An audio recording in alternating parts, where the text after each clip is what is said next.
রাধে রাধে বন্ধুরা, কেমন আছো তোমরা সবাই? আশা করি সবাই খুব ভালো আছো। আমরাও কিন্তু ভগবানের কৃপায় ভালোই আছি। আমার নতুন আরও একটি ব্লগে তোমাদের সবাইকে জানাই অনেক ভালোবাসা, অনেক স্বাগত। প্লিজ বন্ধুরা, আজকে ভিডিওটি স্কিপ না করে পুরো ফুল দেখার অনুরোধ রইল। আশা করি আজকের ভিডিওটি তোমাদের ভালো লাগবে। আজকে কিন্তু আমাদের রাজস্থানে জানো তো ভীষণ ভীষণ ঠান্ডা পড়েছে। রাত্রিরে তো অনেকটা কুয়াশা ছিল, এখন তো 7টা সাড়ে 7টা বাজে, তো অতটা কুয়াশা নেই। আর কুয়াশা তো রাত্রেবেলা ছিল, যার জন্য অনেকটা ঠান্ডা পড়েছে। আর জানো তো ঠান্ডায় কিন্তু কোনো কাজ একদম করতে ইচ্ছা করছে না। আর আমি কিন্তু রাত্রিরে সব সবজি কেটে ধুয়ে রেখেছিলাম, আর এঁটো বাসনগুলো সব মেজে রেখেছিলাম, যার জন্য আমাকে কিন্তু ঠান্ডা জলে জানো তো একদমই হাত দিতে হয়নি।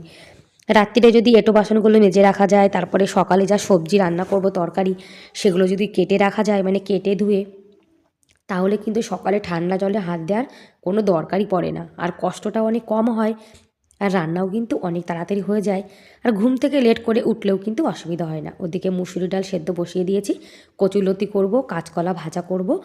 আর কাঁচকলা ভাজা গরম গরম ভাত দিয়ে জানো তো ভীষণ ভালো লাগে।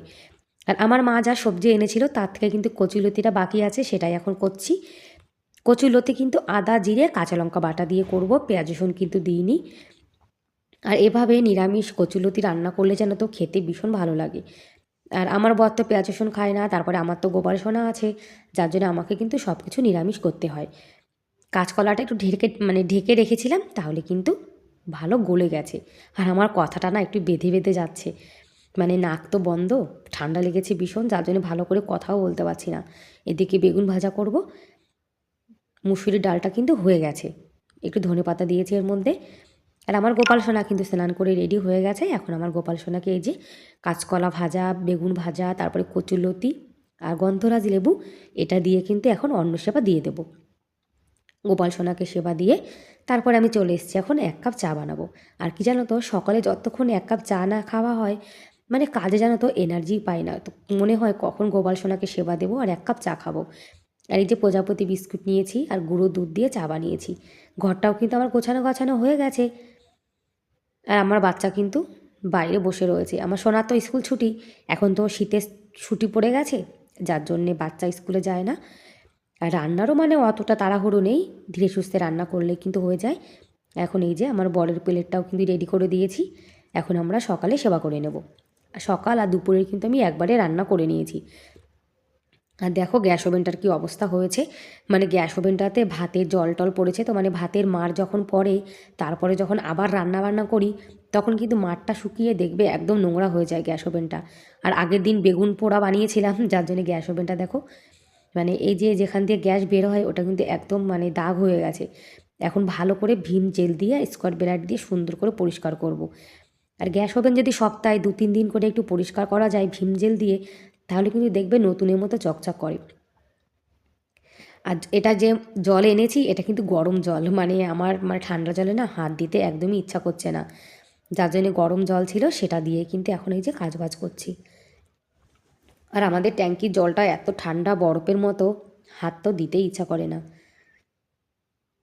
আমাদের মেয়েদের ঠান্ডা লাগুক কিংবা যাই হোক, সংসারে কাজ তো করতেই হয়, মানে শীতকাল হোক কিংবা গরমকাল হোক, রান্নাঘর থেকে কোনো ছুটি নেই। সবাই কিন্তু রবিবারে ছুটি পায়, কিন্তু আমাদের কিন্তু রবিবারেও ছুটি নেই। দেখো গ্যাস ওভেনটা কিন্তু একদম পরিষ্কার করে নিয়েছি।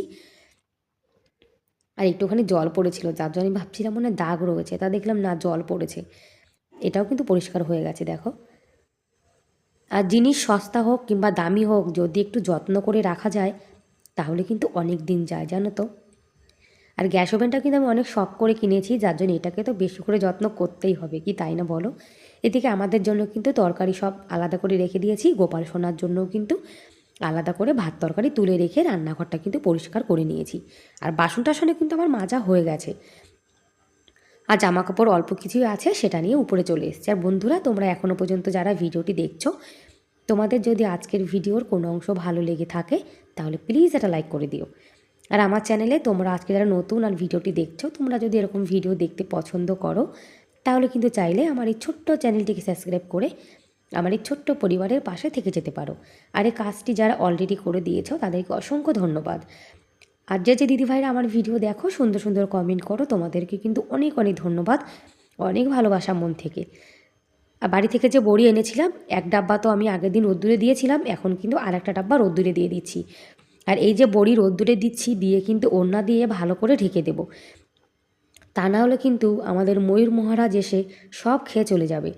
মানে ময়ূরের জন্য যেন তো কোনো জিনিস রাখা যায় না। আগের দিন আমার বর উপরে বসে বাদাম খাচ্ছিল, বাদামটা রেখে গেছে, এসে দেখি বাদামে মাত্র এক মুঠ বাকি আছে আর সব বাদাম খেয়ে চলে গেছে।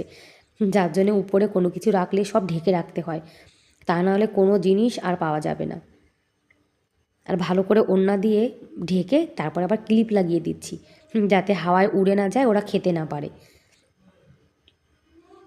আর রোদ্দুর কিন্তু ভালোই উঠেছে, দেখো সকালে তো কুয়াশা কুয়াশা ছিল, এখন আবার সুন্দর রোদ উঠে গেছে। আর এই যে আমার ছোট্ট গোপাল সোনা, এখন কিন্তু সোজা আমি চলে এসেছি সন্ধ্যাবেলাতে। আজকে দুপুরের পরে কোনো ভিডিও বানানো হয়নি, তাই সন্ধ্যাবেলায় চলে এসেছি। গোপাল সোনাকে একটা বিস্কুট দিয়েছি, আর বড় গোপাল যা যা খাবার আনা হয়েছে বাজার থেকে সেগুলো সব বের করে দেখছে যে ওর পাপা বাজার থেকে কী কী এনেছে। আর আমরা কিন্তু যা খাবার আনি সব কিন্তু ডবল ডবল আনতে হয়, কেননা আমার তো গোপাল সোনা আছে। আর এই যে দেখলে তোমরা, টফি খেয়ে প্যাকেটটা মানে বাইরেই ফেলে দিল। আজকে সন্ধ্যাবেলায় বানাচ্ছি আমি পিঠে। আগের দিন পিঠে বানিয়েছিলাম, আমার ছেলে না খেয়ে টেস্ট পেয়ে গেছে, তাই বলছে মাম্মা আমাকে আবার একবার পিঠে বানিয়ে দাও। তাই আমি এখন আবার পিঠে বানাতে বসেছি। ওই যে চালের গুঁড়ো রাখা রয়েছে, যখনই মন চায় তখনই কিন্তু বানিয়ে নিই। আর আমার মনে হয় গ্যাসের থেকে না মাটির উনুনে পিঠেটা কিন্তু খুব ভালো হয়, সেই জন্য আমি গ্যাসে বানাই না, মাটির উনুনেই বানাই। আর মাটির উনুনে যা রান্না করবে সব জিনিসই কিন্তু স্বাদ লাগে। আর এই যে পিঠে বানাচ্ছি, পিঠেগুলো কিন্তু জানি তো সুন্দর ফুলেছিল, আবার সুন্দর কিন্তু উঠেও গেছিলো, কোথাও কিন্তু পোড়া লাগেনি আর লেগে লেগেও যায়নি। আগের বছর তো শীতকালে পিঠে খাওয়া হয়নি, তাই এবছর পিঠে বানিয়ে নিলাম। দেখো পিঠেগুলো কিন্তু সব কটা উঠে গেছে, আমি কিন্তু পিঠে বানানো শিখে গেছি। এখন তো সাজ রয়েছে, মাঝে মাঝে কিন্তু পিঠে বানাবো। আর এই যে ঝোলা গুড় আর সাজ পিঠে ঝোলা গুড় দিয়ে খেতে কিন্তু ভীষণ ভালো লাগে। ব্যাস পিঠে খেতে খেতে বিদায় নিচ্ছি, ততক্ষণ তোমরা অনেক ভালো থেকো, দেখা হবে পরের ভিডিওতে, বাই বাই।